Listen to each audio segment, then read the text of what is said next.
একটা ছোট্ট গ্রামে থাকতো দুই ভাই, হিরু আর বীরু। বাবা মা মারা যাওয়ার পর থেকে তারা একে অপরের উপর ভরসা করে বেঁচে ছিল। শুরুতে তারা একসাথে জমি চাষ করত, ধান গম ফলাতো, আর যা পেত তা ভাগাভাগি করত, কিন্তু সময়ের সাথে সব বদলে গেল। বীরু শহরে গিয়ে ব্যবসা শুরু করলো। ধীরে ধীরে টাকা, বাড়ি, গাড়ি সব পেয়ে গেল। কিন্তু হিরু থেকে গেল গ্রামে, মাঠের মাটির সাথে লড়াই করতে।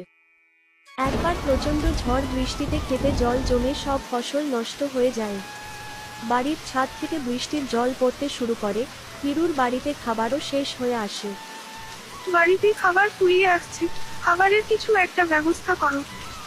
হ্যাঁ সে তো জানছি, কিন্তু এই বৃষ্টিতে কোথায় কাজ পাবো, কিভাবেই বা খাবার আনবো। তবে তুমি চিন্তা করো না, আমি দেখছি কি করা যায়। এই বলে হিরু বাড়ি থেকে বেরিয়ে পড়ে। সে রাস্তায় যেতে যেতে ভাবতে থাকে, এই বৃষ্টিতে তো কোথাও কাজ পাওয়া যাবে না। আমি যদি একবার ছোট ভাইয়ের কাছে গিয়ে টাকা ধার চাই তাহলে কি সে দেবে? এই ভেবে সে ছোট ভাইয়ের বাড়ির দিকে যায়। আরে বীরু, বাড়িতে আছিস নাকি? হ্যাঁ দাদা বলো, এত বৃষ্টির মধ্যে তুমি এইখানে যে? তাড়াতাড়ি ভেতরে চলো। কই গো শুনছো, তাড়াতাড়ি চাটা নিয়ে এসো, দাদা এসছে। হিরু কিছু বলার আগেই বীরু বলে ওঠে, আরে দাদা জানো তো, এই বৃষ্টির কারণে ব্যবসা একদম ভালো চলছে না, লোকজন কম আসছে হোটেলে। চিন্তা করিস না, সব ঠিক হয়ে যাবে। আচ্ছা বলো, তুমি কি কোনো কাজে এসেছিলে? হিরু ভেবে পাই না সে কি বলবে। কিছুক্ষণ চুপ থাকার পর সে বলে, না তেমন কিছু না, আমি এমনি এসেছিলাম। আচ্ছা এবার আমি যাচ্ছি, আমার কিছু কাজ আছে। আরে দাদা চাটা তো খেয়ে যাও। না না, অন্যদিন আবার আসবো, তখন চা খাবো। এই বলে হিরু সেখান থেকে চলে যায়। একটু পর বীরুর স্ত্রী চা নিয়ে আসে। আরে দাদা চলে গেল, আমি দুধ চা নিয়ে আসছিলাম। হ্যাঁ দাদা বললো তার নাকি কিছু কাজ আছে, তাই চলে গেল। আরে তুমি বুঝতে পারলে না দাদা কি জন্য এসেছিল? কেন, কি জন্য এসেছিল তুমি কি জানো? তুমি তো শহরে থাকো, এই এসেছো। প্রচন্ড ঝড় বৃষ্টির কারণে দাদার জমি জলে তলিয়ে গেছে, তাই সে হয়তো সাহায্য চাইতে এসেছিল।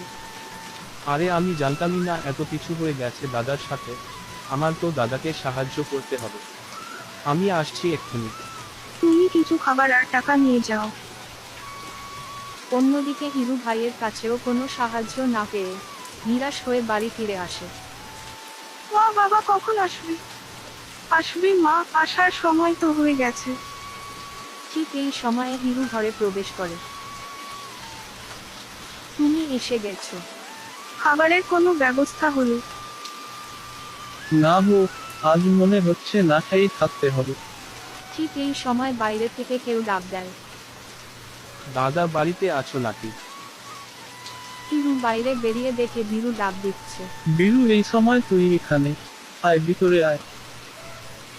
এই নাও দাদা, এতে কিছু খাবার আর টাকা আছে। আর আমাকে ক্ষমা করে দাও, আমি তোমাকে বাড়ি থেকে খালি হাতে ফিরিয়ে দিয়েছি। আরে না না, তুই তো না জেনেই ফিরিয়ে দিয়েছিস। দাদা এবার থেকে তুমি আর আমি দুজনে একসাথে আবার চাষবাস করব। আর তুমিও আমার হোটেলের দেখাশোনা করবে।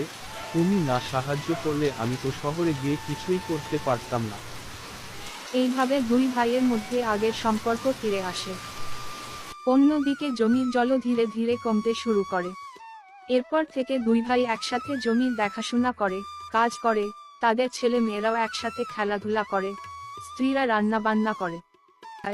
রক্তের সম্পর্ক টাকার চেয়ে বড়, আর ভাইয়ের কষ্ট ভাইকেই বুঝতে হয়।